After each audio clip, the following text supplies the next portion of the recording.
ವಿಜಯೋತ್ಸವ ಜಾಗೃತಿಗೆ ಪಾದಯಾತ್ರೆ, ದಲಿತ ಮುಖಂಡರ ಒಕ್ಕೂಟದ ಸಂಚಲನೆ. ದಲಿತ ಚಳುವಳಿಯನ್ನ ಗಟ್ಟಿಗೊಳಿಸುವ ಸಂಕಲ್ಪದೊಂದಿಗೆ ಭೀಮಾ ಅಕ್ಷರ ಜ್ಯೋತಿ ಪಾದಯಾತ್ರೆ ಆರಂಭ. ಗುಡಿಬಂಡೆ ತಾಲೂಕು ಎಲ್ಲೋಡು ಗ್ರಾಮದ ದಿವಂಗತ ಹಿರಿಯ ಮುಖಂಡ ಆಂಜನಪ್ಪ ಅವರ ಸಮಾಧಿಯಿಂದ ಭೀಮಾ ಅಕ್ಷರ ಜ್ಯೋತಿಯೊಂದಿಗೆ ಪಾದಯಾತ್ರೆಗೆ ಚಾಲನೆ ನೀಡಲಾಯಿತು. ಈ ಸಂದರ್ಭದಲ್ಲಿ ದಲಿತ ಮುಖಂಡರು ಮಾತನಾಡಿ, ಗೌರಿಬಿದನೂರು ತಾಲೂಕಿನ ವಿವಿಧ ಹಳ್ಳಿಗಳ ಮೂಲಕ 3 ದಿನಗಳ ಕಾಲ ನಡೆಯುವ ಈ ಪಾದಯಾತ್ರೆಯನ್ನ ದಲಿತ ಸಂಘಟನೆಗಳ ಒಕ್ಕೂಟದ ಮುಖಂಡರು ಹಾಗೂ ಕಾರ್ಯಕರ್ತರು ಹಮ್ಮಿಕೊಂಡಿರುವುದು ಸಂತೋಷದ ಸಂಗತಿ ಎಂದು ಹೇಳಿದ್ದಾರೆ. ಭೀಮಾ ಮತ್ತು ಅಕ್ಷರ ಜ್ಯೋತಿಯೊಂದಿಗೆ ನಡೆಯುವ ಈ ಪಾದಯಾತ್ರೆ ಜನರಲ್ಲಿ ಶಿಕ್ಷಣದ ಮಹತ್ವದ ಬಗ್ಗೆ ಜಾಗೃತಿ ಮೂಡಿಸುವುದರ ಜೊತೆಗೆ ಅಕ್ಷರದ ಅವ್ವ ಸಾವಿತ್ರಿಬಾಯಿ ಫುಲೆ ಅವರ ಜೀವನ ಹಾಗೂ ಸೇವೆಯ ಬಗ್ಗೆ ಅರಿವು ಮೂಡಿಸುವ ಉದ್ದೇಶ ಹೊಂದಿದೆ ಎಂದು ಹೇಳಿದ್ದಾರೆ.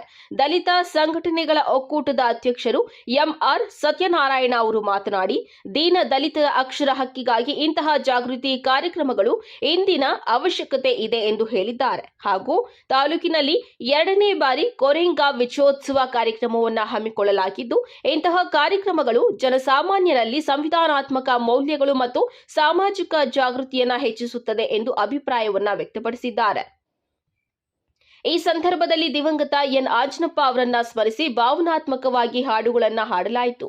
ನಂತರ ಅವರ ಸ್ಮರಣಾರ್ಥವಾಗಿ ಇಂದು ಭೀಮಾ ಕೊರೆಂಗಾ ವಿಜಯೋತ್ಸವ ಪಾದಯಾತ್ರೆಯ ಮೂಲಕ ವಾಟದ ಹೊಸಹಳ್ಳಿ ಗ್ರಾಮದಿಂದ ಮುದಲೋಡು ಗ್ರಾಮದ ಕಡೆಗೆ ಪಾದಯಾತ್ರೆಯನ್ನ ನಡೆಸಿದ್ದಾರೆ.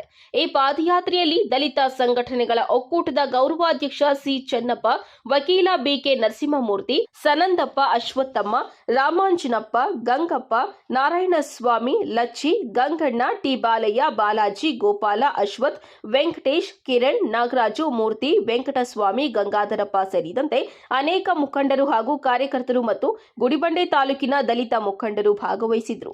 ವರದಿ ಸತೀಶ್ ಬಾಬು, ಎ ನಂದಿ ಟಿವಿ, ಗುಡಿಬಂಡೆ.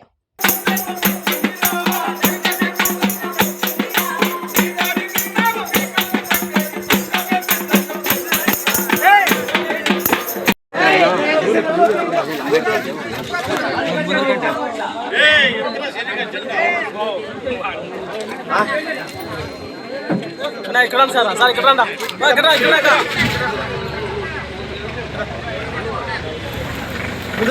సెడుపు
ಯುಗ ಯುಗಗಳಿಂದ ನೀವು ತುಳಿದ ಜನಗಳ ಅಸಮಾನತೆಯನ್ನು ಬಿಟ್ಟು ಬಿಡಲು ಮುಗಿದ ಬೆಂಕಿಯ ಶಾಲೆಗಳು, ಮುಗಿದ ಬೆಂಕಿಯ ಶಾಲೆಗಳು.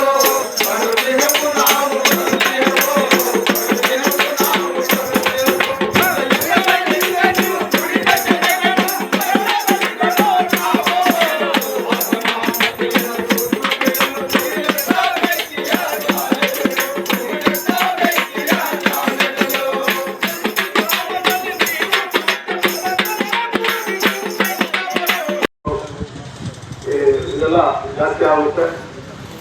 ಇಲ್ಲಿ ಹಾಸ್ಪಿಟಲ್ ಅಡ್ಮಿಟ್ ಆಗ್ತಾರೆ.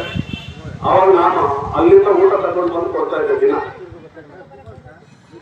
ಸುಮಾರು ಒಂದು 20-25 ದಿವಸ ನಮ್ಮ ಅಣ್ಣ ಹೇಳಿದ್ರು, ಫಸ್ಟ್ ಅಣ್ಣಪ್ಪನವ್ರು ತೋರಿಸ್ಬೇಕು, ಅದೆಷ್ಟೆಲ್ಲ ದುಡ್ಡಾಗಲಿ ನೀನು ಅಲ್ಲಿ ನೋಡ್ಕೊಳ್ತಾ ಇದ್ದಪ್ಪ, ಚೆಂಡು ವೆಂಕಟೇಶ್ ನಮ್ಮಣ್ಣ.